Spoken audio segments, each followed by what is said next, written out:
Hello, friends, and welcome to episode 951 of the Juicebox Podcast.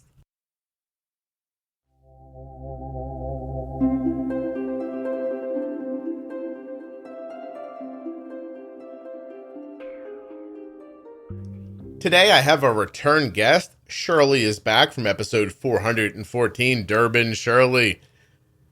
As you may have heard with the Durban, Shirley is from South Africa. And she's on today to say hello and talk a little bit about her Medtronic 780G. While you're listening today, please remember that nothing you hear on the Juicebox Podcast should be considered advice, medical or otherwise.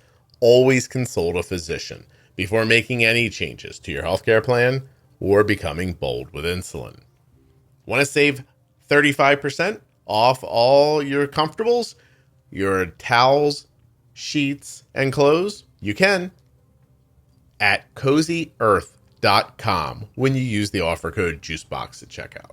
If you're going to check out AG1, use my link, drinkag1.com/juicebox. If you'd like to save 10% off your first month of therapy, go to BetterHelp.com/juicebox. With my link, you will save 10% off your first month. All right, everybody. Shirley's got a cool accent. Get excited. This episode of the Juicebox Podcast is sponsored by Dexcom, makers of the Dexcom G6 and brand new Dexcom G7 continuous glucose monitoring systems. Learn more and get started today at Dexcom.com/juicebox. The podcast is also sponsored by Omnipod. Now, you know Omnipod has the Omnipod DASH and the algorithm-driven Omnipod 5. Learn more again and get started today at omnipod.com/juicebox. So hi, my name is Shirley. I am from South Africa. I'm a type 1 diabetic. I've been diabetic for 19 years. 19 years. How old did you say you were? How old am I? I'm 39. 39. Oh, you didn't say how old you were. No. You tried to get away with that, did you, Shirley? No. 39's a good age. It's getting there. It's getting a bit older. It's getting where? It's getting to good or it's getting to... Oh, it's just getting to older. I know. When do your knees start to hurt? That's a fun one.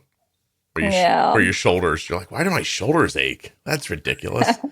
Then you realize your body wasn't meant to live this long. And you're like, oh God, I'm going to have to get like a knee replacement or something. Yeah. Like getting to where you can't get out of bed easily anymore. Yeah. And you don't see any reason to. You're like, I've done everything. Exactly. There's nothing left. What am I going to do? The thing I did yesterday? Did it already. I'll stay here. Yeah. Anyway. So you've had diabetes for 20 years and you live in South Africa. Interesting. Yes, I do. You've been listening to the podcast for a while, haven't you? I have. Yes, I have. How long do you think? Probably a couple of years. I mean, I don't know exactly. A couple of years. Okay. Look at you. You're like, if I measure the time, I'll know how old I am, Scott. So I can't do that. Well, what was it like being diagnosed at 19? That seems like a crap age. No, I was 20. Yeah, 20? I was 20 already. Okay. In university? Yes. Were you literally there when you figured it out, or were you home? How'd it go? I was there, but I went to university like about an hour away from home, so it wasn't far. Mm-hmm. Yeah, like I don't know. I kind of walked around for about 2 weeks before I went to a doctor to figure out what was going on. But it just had like all the classic symptoms: thirst, tiredness, blurry vision. I stopped going to lectures because I couldn't see anything. Yeah. And then I went to the doctor. It was pretty straightforward and simple. Tested my blood sugar, said I had diabetes. I was admitted, I think, for about a week, maybe less. I can't actually even remember. And then I carried on with my life. What, in those first couple of weeks where all these things were going on, can you just give me, if you can remember, it's been such a long time ago, Shirley, if you can remember, I mean, those are, you listed a number of things that would send me to the doctor, but why does it take 2 weeks? I don't know. I suppose, like you're young, and I had no reason to think I had diabetes. Yeah, like that didn't cross my mind at all. And then eventually, yes, my mom did come to fetch me. I said I needed to go to the doctor, so she came and actually fetched me. And yeah, we went to the doctor. Our usual, like what we call our GP, so our general practitioner. So he had been our family doctor for many years, and he did a finger prick immediately. And yeah, and it was straightforward. You have type 1 diabetes. There wasn't any, like, I've listened to a lot of people that have like a misdiagnosis or something like that, but it was a pretty straightforward, easy, cut and dry. You have type 1 diabetes diagnosis. I must be a baby. I'll tell you, I looked up at the sky one day, saw some like floaters in my vision. I was at the doctor 4 hours later. I just thought I needed glasses. My knee hurt, and I tried my best for 2 weeks to rehab it. And when it didn't get better, I went right to a surgeon and got it fixed. I think, like, also to be honest, the increased thirst started like after being out for like going out with my friends and drinking. So I thought I had a hangover. Okay. Oh, so you were Shirley. Does this story? That very first, when I first got the increased like thirst, I didn't really but also no reason to think I would have had diabetes as well. So no, of course not. But is the detail that's missing in this story that you were drunk for those 2 weeks? Not the entire 2 weeks, no. I see. Okay. Just the before the thirst started. Gotcha. All right. So, I mean, you sound pretty, I don't know, relaxed about it, I guess. So you just head back to school and begin. But 20 years ago, what did that mean? You were shooting twice a day? No, I had Lantus and Nova Rapid. Oh, wow. Cool. Or Humalog, whichever one I had. I can't remember. And a glucometer. Yeah. And that was it. Were you counting carbs? Sorry? Were you counting carbs? Yes. So I'm actually a dietitian by profession. Mm-hmm. And I was in my second year becoming a dietitian. So I had some knowledge.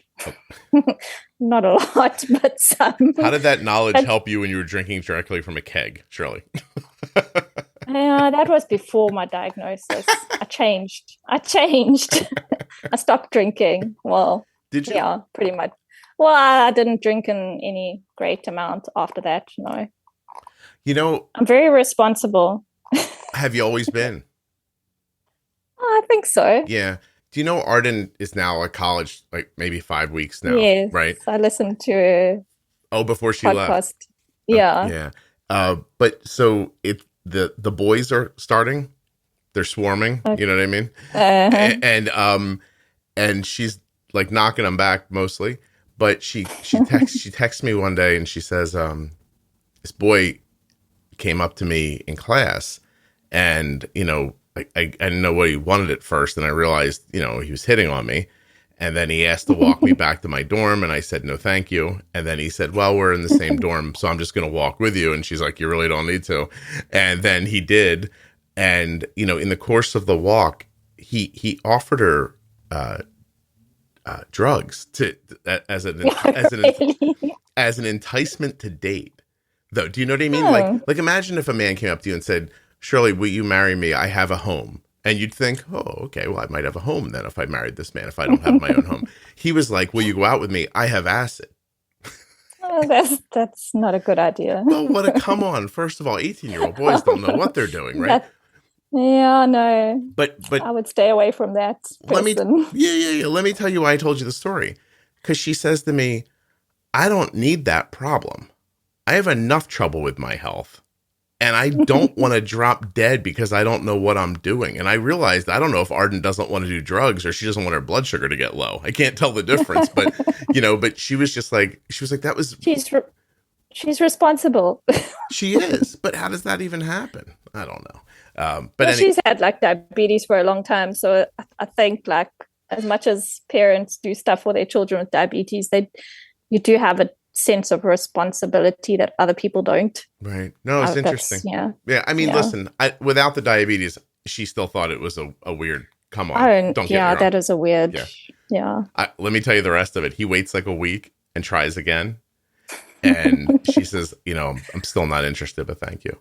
And he goes, I guess I'm going to have to get used to, or he goes, I think I'm going to have to lower my expectations. And she goes, yeah, that'd be a good idea.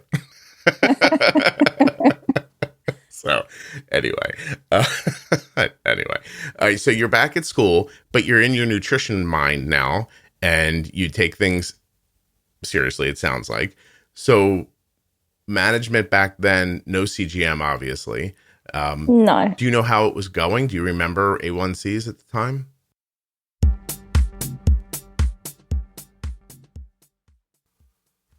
Give me a moment of your attention, and then I'll get you right back to Shirley. Dexcom makes a continuous glucose monitor. Do you know what that is?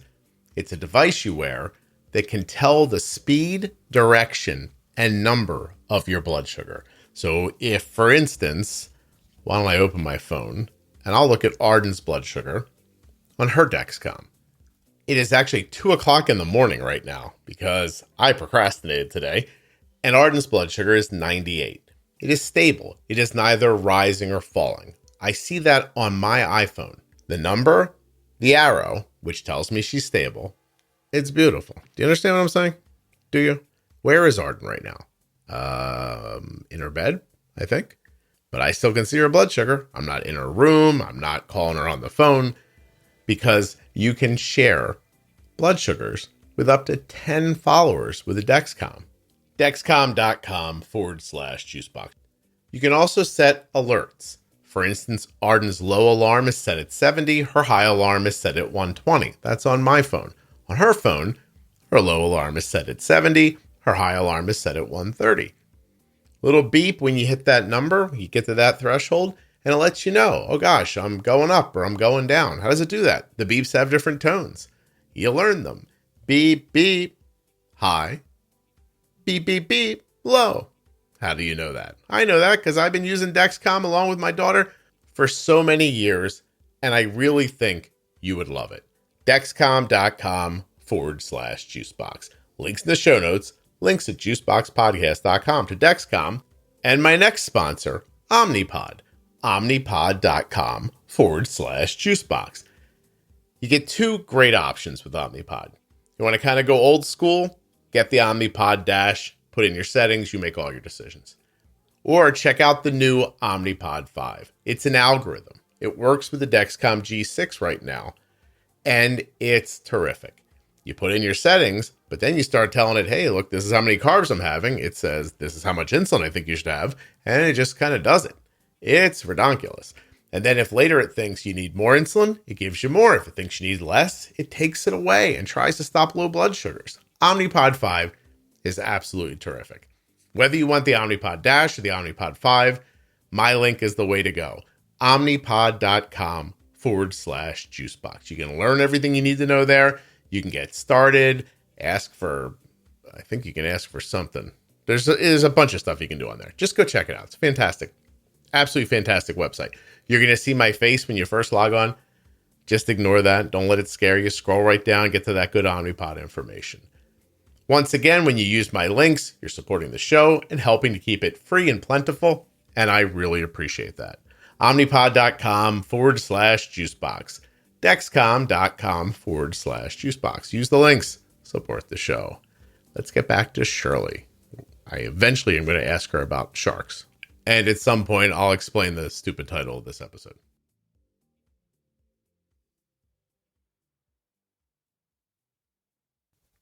I think in the beginning, like pretty good in the 6s.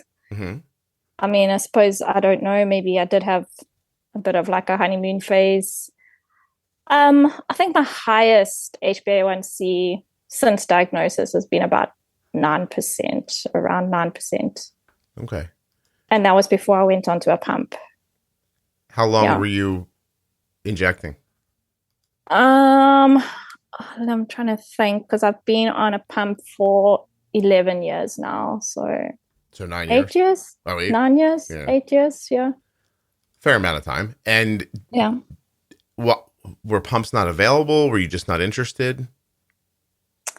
I think at the beginning they weren't available, or if they were, not very easily, or they're still not very easily available here. But not something that was really maybe promoted much. And then for a little while, I didn't want to pump. And then I changed my mind and I got one. Yeah. Okay. And not want one because of it being stuck to you or that kind of thing? Yeah, maybe. I think this was just maybe just the unknown. Mm-hmm. It's not something you're used to. So, Okay. yeah. I think you Possibly. and I don't know, maybe a couple hundred people might be listening in Africa, but that's about it. Or South Africa, excuse me. There's just not a ton of listens down there, but there's a lot more than I thought there would be. So, I think there are a few people. I know one or two people that listen. Yeah, that's interesting. I do tell people to listen. Do you think that? Do you think that? Well, let's see. Based on your diabetes and your background, like your professional background, of every 10 people you approach and say, "Hey, this is a way to help yourself," blah blah blah. How many of them do you think actually are like, "Leave me alone"? And how many do you think get interested and go try? What, to listen to the podcast? Not even the podcast, just the idea of bettering themselves. Of just, it's so. I mean, we have like a different sort of, I don't know, what would I call it, like a setting. So like, I work in like a public health setting, so government funded setting, government hospitals, where they barely have access to anything. So it's very difficult for me to give the knowledge I have and for people to use it effectively because they don't have a lot of access. They only have access to the NPH and the older insulin. So like, what would you call them? Like your Humulin R and N, etc. Yeah.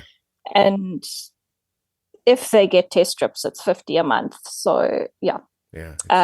So it's very difficult for them. And then also you're dealing with a much lower socioeconomic status. And also education levels, etc., can be lower, just depending where you are. It's sometimes hard. I think the information I give in my professional setting is very basic and just trying to get people the basic knowledge that's needed. Right. So the goals are different because of the scenario. Yes. I see. Yeah. Shirley, how long has it been since you were on the podcast? A couple years? Yeah, I think so. Yeah, right? Yeah. I'm going to figure out what episode you were on and tell people before, because we talked about this a lot more in that episode. Yeah. So it's just different settings sort of thing. So you're here today, though, to talk about Omnipod 5, right? No. We don't have Omnipod. Oh, no.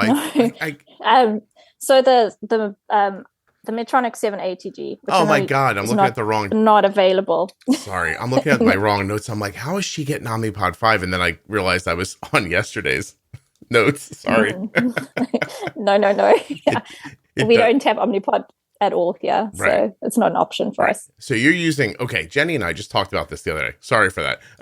No, it's fine. Medtronic 780G. Yes. That's the newest algorithm pump from Medtronic, right? And it's only available overseas from the US, right? It's not available in the US yet, I think. So. No. Okay. So it's available in Europe, UK, and we have it. I don't know what other countries. Gotcha. Okay. So how long have you been wearing it for? I have had it for about 18 months now. Oh, okay, great. That's a good long time for us to talk about. Yeah. Before that, did you have the 770G? No. So before that, I had an AccuCheck pump, which was just a pump, not an algorithm based, nothing. Right. Didn't connect to a sensor or anything. So this is your first algorithm? Yes. Shirley's first algorithm. My first algorithm. Yeah, I'm just saying it's possible that we're going to name the episode that. And so, all right, so if you're using the 780G, then you're also using their CGM, right? Yes. And what is that called? I am using the Medtronic Guardian 3. Guardian 3. Yeah, Guardian 3. There is a Guardian 4, but I don't use it. Religious reasons, Shirley, or what? Why? I had a trial with it.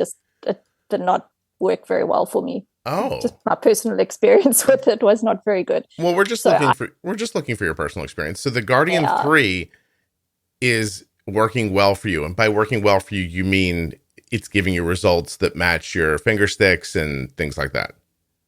Yeah, I'd say most of the time. I mean, there are times when it's a bit off, but I mean, they are sensors. They're not always 100% accurate, or there's the whole debate on that. But yes, most of the time I get pretty good readings with it. Okay, and it speaks to your pump. Yes. And what is do you know? I guess for context, I guess Omnipod's target range is as low as 110. Tandem Control IQ is 112.5. Do you know what the target is for the 780G? So the 780 is the lowest is 5.5. So sorry, I'm in millimoles. No. It's 5.5, or you can do a 6.1 or a 6.7. Okay, hold on. So I think that's lower than Omnipod 5. I think it's 100. I don't know. I have a little calculator here on my website. 5.5 is like 99, 100. Yeah. Okay. So that's the lowest it will target. Yes. Does it have any luck keeping you there? Oh, it's like obviously it doesn't keep you there throughout the day. Right. 100% of the time. It's what it's targeting. But I mean, most of the time, do you feel like you know what I mean? Do you feel like it's working towards that? So I think I mean, it works, obviously time and range, it just works on the international consensus of I think it's the 3.9 to 10. If I look at my 14-day average, I'm always above 80% time and range. Wow. And what's your range you're shooting for? So I don't change it. So the algorithm, it looks at the range of 3.9 to 10 millimoles. I'm sorry, you said that a minute ago. So between that, yeah. All right. So between that, I'm sitting above 80% time and range. Yeah. So 70 and 180 is what it's shooting for people who are listening to the millimoles and are like, I don't know what she said. Yes. Or for the people overseas who are like, finally, somebody's speaking in millimoles. Which I get a lot about. People are like, can you translate them on the fly every time people say a number? And I'm like, no, I can't. No. Imagine if the whole conversation was just me going, okay, now wait, now you said 68. Hold on a second. I was like, I appreciate that that's what people would like, but I can't do that. But for this, I wanted to make sure we understood. Okay, so you're staying in that range 80% of the time? Yeah, above 80%. How about lows? I think lows, what range I'm set at? Or how often am I low? How often are you low? I don't think I've had any lows today, if that counts. There's someone who's had diabetes for a long time. So far today, it's been fine. I'll have a look at my average quickly. Thank you. And see where I'm at. So my 7-day average, I had 2% lows. Oh, that's terrific. Yeah. Yeah, really. Well, that's wonderful. And this is, I'm pulling up a picture of it right now. Okay, so it's a tube pump.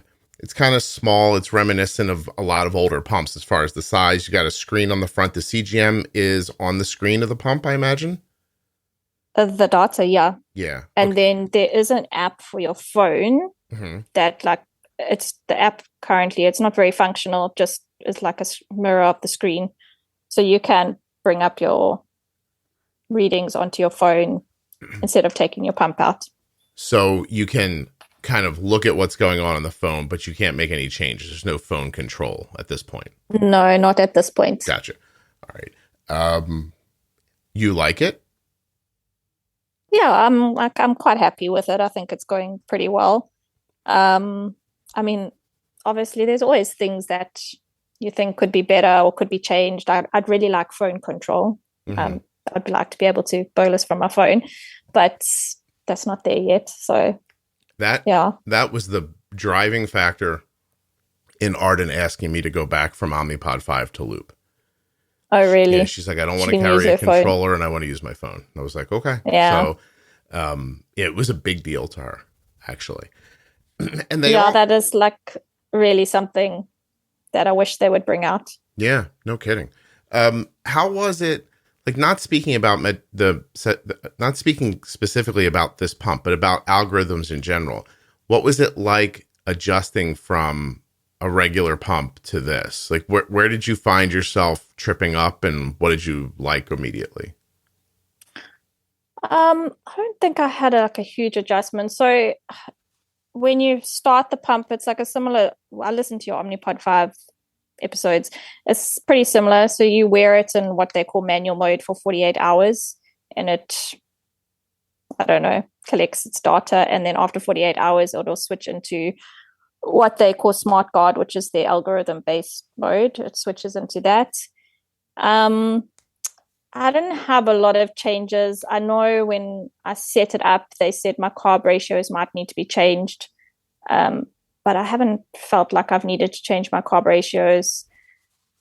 And I think my settings were fine. And then once it's in the smart guard or the algorithm, it controls your basal. Mm-hmm. So you don't have any input into that.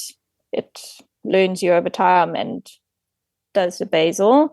And then it does auto corrections as well. So when it's does the auto corrections automatically, so I don't have to use the pump or anything. It automatically will correct when it feels it needs to. I see. So I don't feel like I've had to do much since I switched over. When it autocorrects, is it moving up basal? Is it making a bolus? How does it handle that? It makes a bolus. Okay. So, I mean, they're generally pretty tiny boluses. Mm-hmm. So like 0.2, 0.3, 0.5. Yeah. Just depends. But yeah, it does like a little bolus. Arden's sick right now, and we've kind of cranked up the loop, and told it to work at a higher percentage. Like, basically just tell the whole, you just override it and say, look, do everything at 140% of how you usually do it. But it's still like, you could see it's working its ass off trying to hold her blood sugar down because she's sick and has her period at the same time. And so it's just auto bolusing these little boluses like every 5 minutes. Like, here's a little more, here's a little more, here's a little. It keeps happening. It's fantastic to watch. Because you realize that without this thing, you'd be watching it. You wouldn't be doing that. Yeah, your blood sugar would be going up, and then you'd be like, oh, okay, all right, and you try it again, and it just, where you'd be without it. So the reason I asked about your transition is because many people will fight the algorithms in the beginning, like their experience, managing insulin manually doesn't mimic what they see the algorithm doing, and they have a hard time just letting it do it. And it doesn't sound like you had that problem though. Yeah, I think I had to have that mindset though, that when I started using it, that I had to when I started it, just let it do what it needed to do and not interfere with it. But I can see why. I understand why people do want to interfere with it, because you do things in a certain way when you manage manually. Yeah. So I do understand why people do want to interfere and adjust things and change things and all the rest. But I think if you're going to use an algorithm or pump with an algorithm, whichever one you use, I think you do have to just let it do its thing as much as possible. Do you have access to what it's doing? Can you visually, have you seen people using Loop, for instance? Yeah, I have kind of seen people using Loop. I haven't really gone much into it, but I've seen it a little bit. So what do you mean in terms of access of what it's doing? What? Yeah, being able to see the boluses and where it takes away basal or it gives extra basal. Do you visually see that? Yeah, so it's on the screen. So whether I look at my phone screen on the app or the pump, so it basically just has purple lines, which are the basal insulin, so you can see where it stopped basal, etc. And then it'll have little blue lines, which are the auto boluses it gives when it feels it's necessary. Mm-hmm. Gotcha. So you can see You I can mean, see you it. can't see, you can see what the autobolus was, like how many units. The basal, you can't see how much it's giving Okay. at a time. I find It's it just, so valuable to watch it happen. That's why I was wondering.